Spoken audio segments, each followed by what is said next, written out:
Welcome, weary travelers. Please make yourselves at home. I, Homer, shall tell you a tale as you rest your tired bones for a while. Long ago, in a land where rugged cliffs meet glassy seas, there lived a unique people.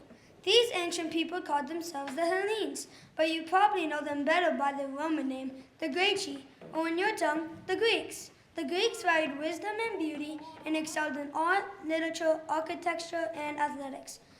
And they built their kingdoms to reflect these values. Now please allow my fellow poet, Hesiod, to continue the tale.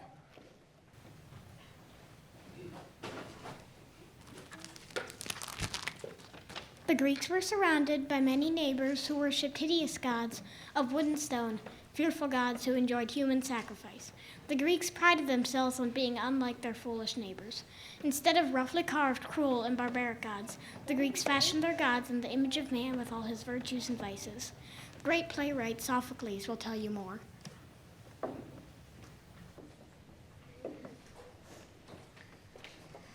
The gods resembled mankind well in both looks and manners. Yet, keeping in mind their love for beauty, the Greeks imagined beings who were mightier, more radiant, and wiser than mere mortals. The Greeks insisted that, despite their vices, these gods were perfect and without fault. And they were perfect reflections of our own fault. The tales of these gods celebrated our strengths and revealed our weaknesses. Euripides, my fellow playwright, will carry on from here.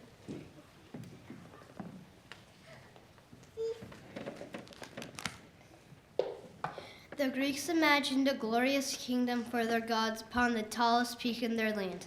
High atop Mount Olympus, the gods lived in a golden temple built by their immortal uncles, the Cyclops. Within this splendid temple were 12 golden thrones, one for each of the most important gods. Unfortunately, mere mortals can never endure gazing upon the gods in all their radiance, and this grand pantheon could never be seen by mortal eyes, since the summit of Mount Olympus was always hidden in fluffy white clouds. And so we will need someone greater than men to continue the story. I will call upon the Muses to help.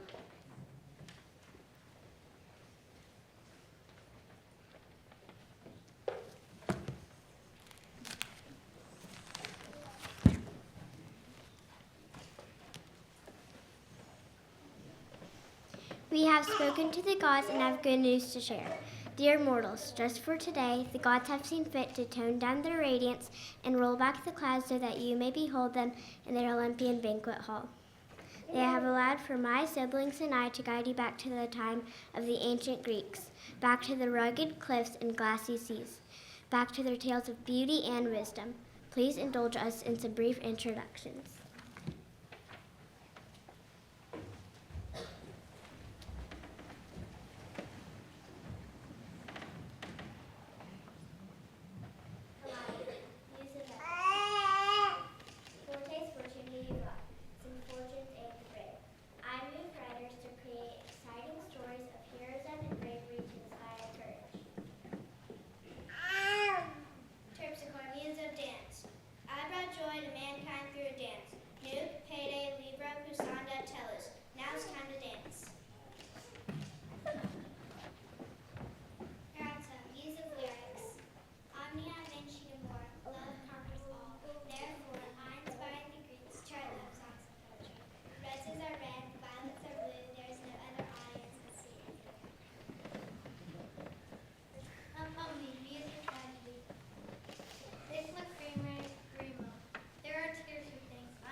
Let us begin with a history lesson before we enter Mount Olympus. It all started with my grandmother, Gaia. You see, for a long time she was all that existed, and since nothing and no one lived on her, she was lonely and downcast. But one day, she happened to lift up her eyes and see my grandfather, Uranus, the sky. He wore a crown which was speckled with bright shining stars and caught Gaia's eye quite easily.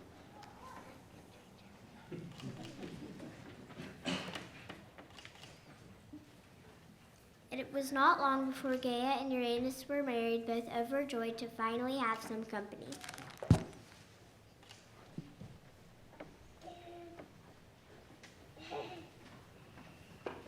Uranus quickly became known as the mighty lord of the universe. He was respected and feared by all. Soon after their marriage, Gaia became Mother Earth, bountiful and full of life. All living things arose from her. The couple's first set of children was 12 glorious god and goddesses, the Titans. My own mother, Mnemosyne, goddess of memory, was one of them. These gods were strong and mighty like their father and beautiful like their mother. Uranus was very proud of them.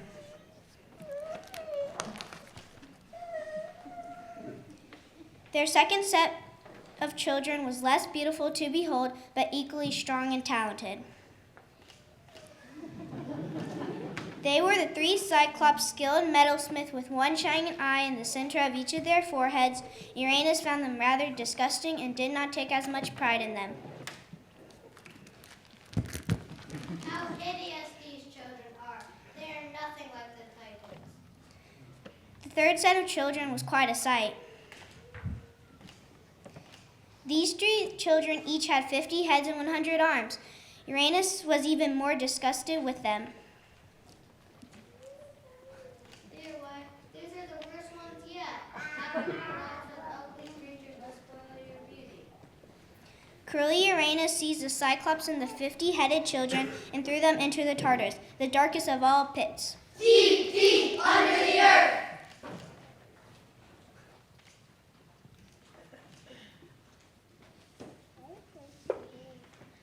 Poor Gaia was not pleased with this at all. She loved all her children and wished for them to be free. So after some thought, she fashioned a sickle and went to the Titans to ask for their help in defeating Uranus and rescuing her children. But only Cronus, the youngest Titan, was brave enough to volunteer.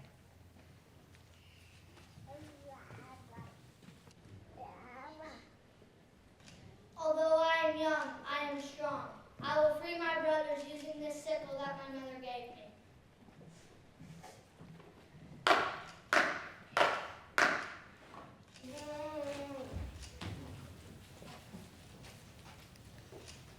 Young Cronus was now the new lord of the universe.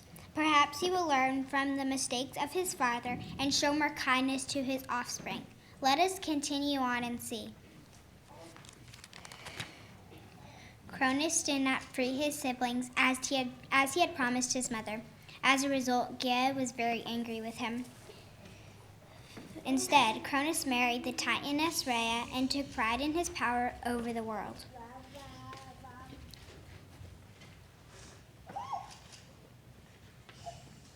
During his reign, mankind enjoyed a peaceful golden age, living a prosperous life, safe from theft and violence.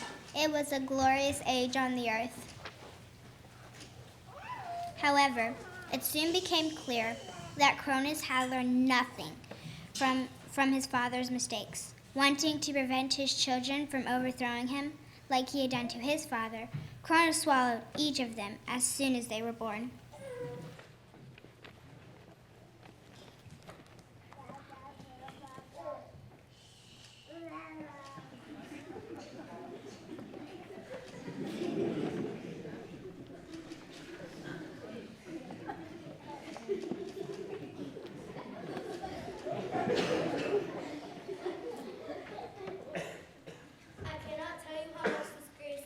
All my sisters have their children close by them, but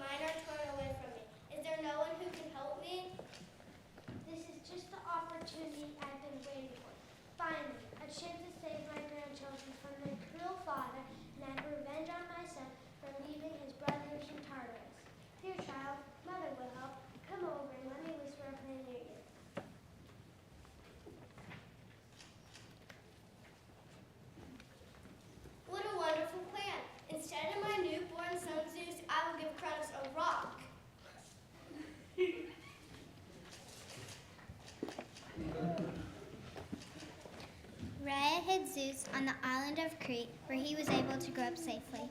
Cronus never knew he was there. Like his father before him, Zeus, the youngest of his siblings, soon grew to be the mightiest of the gods. Now that I am grown, it is time for me to avenge my brothers and sisters. I will use this thunderbolt to defeat Cronus and rescue my siblings so they can share my power.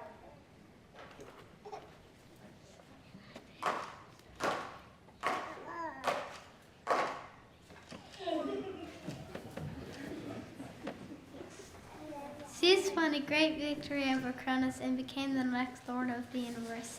He sent the Cyclops free, sent the Titans to Tartarus and a few other spots, and asked the 50-headed children to stand guard at the gates of Tartarus. Mother Earth was not pleased with this outcome. Once again, some of her children were trapped in Tartarus.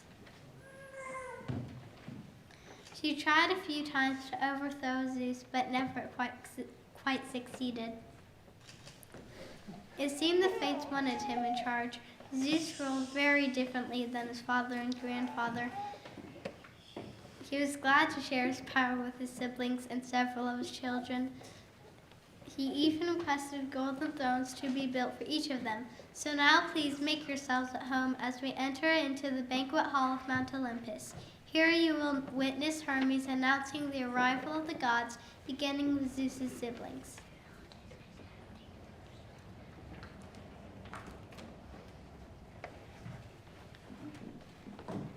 Her Majesty, Hera, the Queen of Olympus. I'm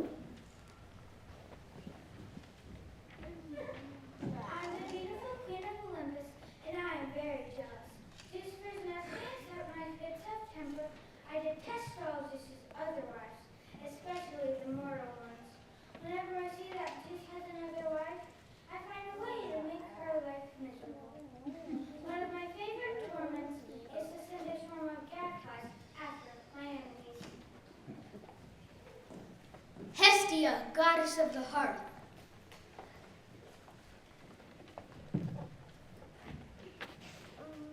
I tend to sacred fire here on Mount Olympus, and I've been careful to leave this in all victory. Unlike my sister Hera, I prefer gentleness and kindness. Demeter, goddess of the harvest, and her lovely daughter Persephone.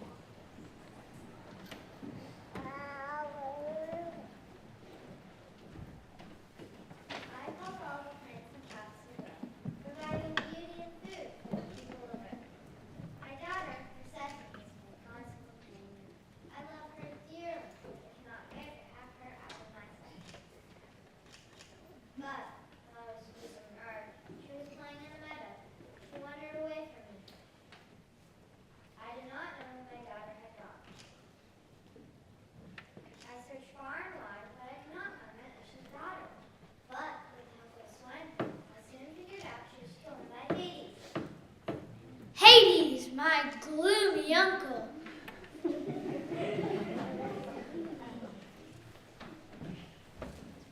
I am Hades, the Lord of the Dead, and I stole Persephone. I know God a few words.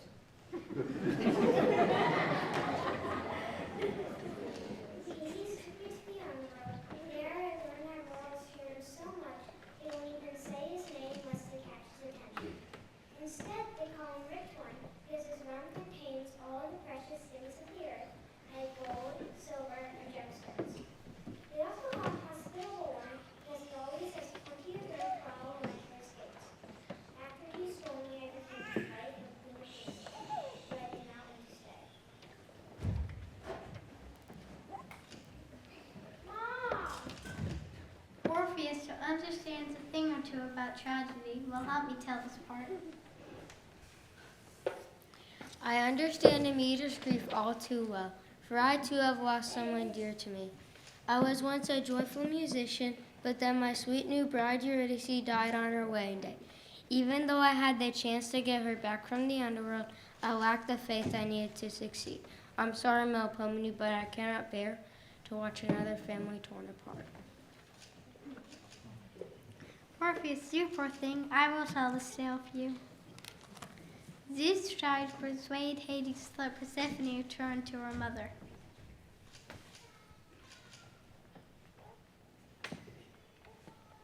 However, because she had eaten some pomegranate seeds, she was required to spend 3 months of each year in the underworld.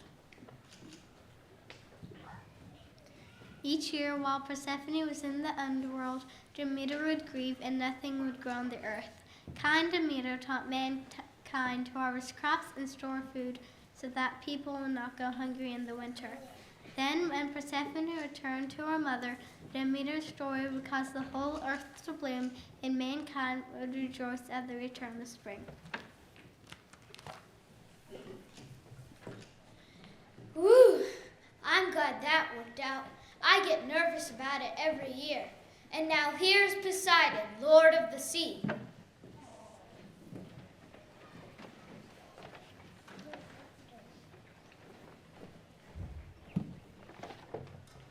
Like the sea, I can be moody and unpredictable. People call me the earth shaker because when I hit my trident up on the ground, the earth shakes and cracks. And when I strike the sea, huge waves rise up, destroying everything in their path. But when I'm calm, the sea is still. You won't often find me at home, being the creator of poisons. I'd rather reach the waves with my swift.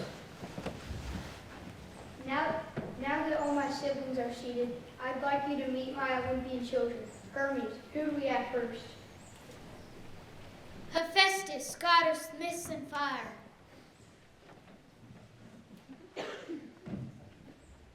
I value peace and hard work, and I love my mother very much. You may have noticed my leg. I haven't always walked this way. You see, one day when my parents were arguing, I took care of son. And this made Zeus so angry that he grabbed me by the legs and hurled me all the way to the island of Lemnos. Since then, I have walked on stones, as you now see. Despite my weak leg, I'm still a skilled metalsmith. In fact, I made these 12 stones. What do you think of my handiwork? Amazing! Thank you, kindly.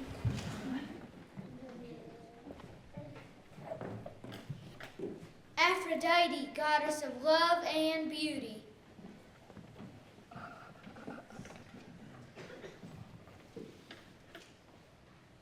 I am not a child of Zeus.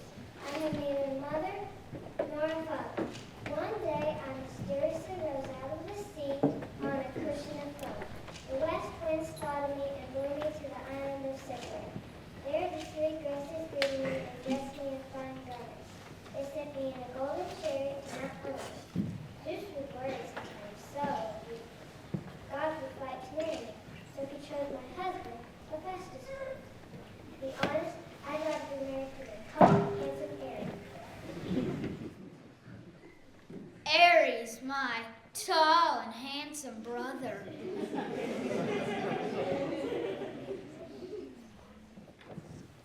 I'm Ares, god of war, and I'm great. Some people think I'm cruel because I love fighting for fighting's sake. I don't care which side I am on, as long as there's much bloodshed.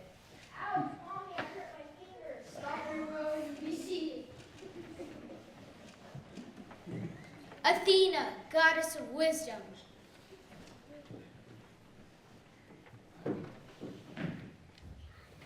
That is my brother. But none of us are very fond of him. He is so cruel and bloodthirsty, not to mention arrogant. I am my father's favorite child. Hi, Daddy. We have a very special bond. You see, I was born fully grown right out of my father's head. That's because he swallowed my mother, so he'd never be without her prudent counsel.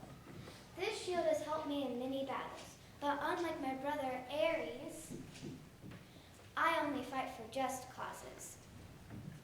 Perhaps you have heard of the city of Athens. I won that city in a contest against my uncle Poseidon. He gave them a useless salty spring. I gave them an olive tree with its many practical uses. Naturally, the people liked my gift better. So now I watch over the city and shower them with skills of arts and crafts.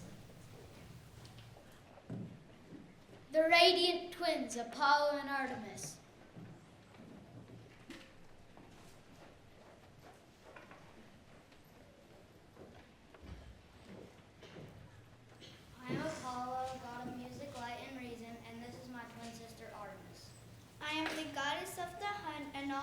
natural-born creatures. My father gave each of us these bows along with a set of arrows. My arrows are sharp and strong like the rays of the sun. My arrows are as gentle as moonlight and give no pain to whomever they hit. I love the freedom of hunting in the woods so much that I asked my father if I could remain unmarried. He kindly consented, and so I remain a free young huntress forever.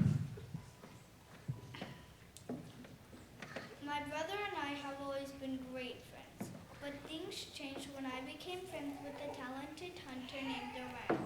Since we shared the same hobby, Orion and I spent most of our time together, and Apollo was just plain jealous. Although Apollo sent a scorpion that killed Orion, I soon forgave him. Together we fashioned Orion's image into the brightest constellation of the winter sky. That way my dear friend will never be forgotten. Being god of music, I trained the muses to sing beautiful melodies together. I use this lyre to help tune their voices. I traded my entire herd of sacred white cows for this lyre, but I will let my brother Hermes tell you that story. Ooh, my turn. Hermes, god of a lot of things at my service. I remember that day well. It all started when I decided to be an Olympian god. I was born in a cave, but being Zeus's son, I felt that I deserved to live on Mount Olympus. So, one day, just after I was born, I stole 50 of Apollo's sacred white cows in a very clever way. Then I hid them, sacrificed 2 of them to the Olympian gods, and used their entrails to make strings for the very first lyre. When Apollo came looking for me, I pretended to be innocent. Oddly enough, he didn't believe me. So he chased me up Mount Olympus, where Zeus encouraged me to make amends. Then I offered Apollo my lyre in exchange for all of his cows and his magic wand. A pretty good bargain, wouldn't you agree? Zeus was so proud of my cleverness that he made me one of the Olympians. My plan had worked. So you see, Hermes' ability to talk himself out of trouble and his quick thinking made him the perfect god of merchants, travelers, thieves, and all those who live by their wits. His cleverness made him well qualified for a few other jobs as well. For the gods, he acted as their herald, always knowing just the right words to say.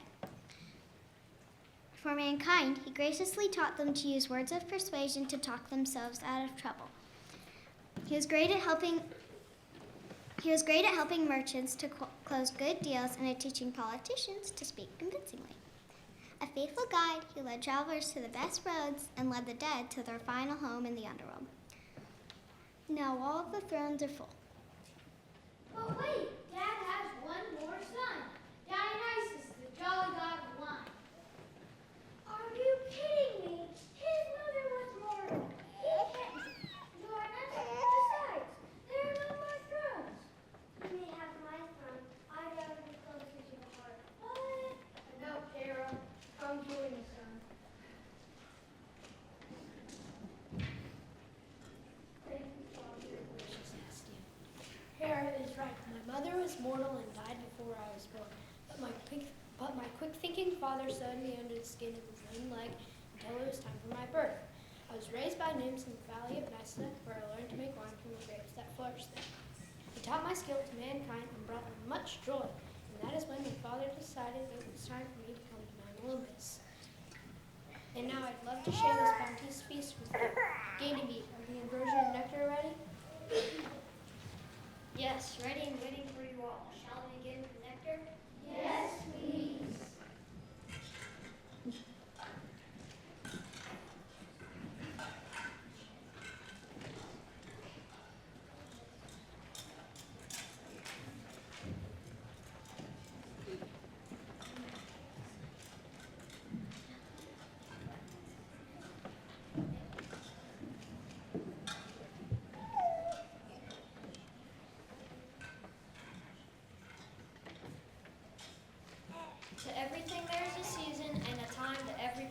under heaven.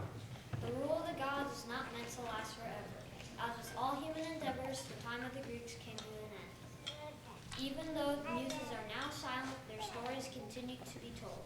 And as we rejoice in the fact that the heavens declare the glory of God, we see the constellations designed by the ancient Greeks and are reminded of their great tales. Tales which celebrate our strengths, reveal our weaknesses, and make plain our need. For a God who is greater than anyone these myths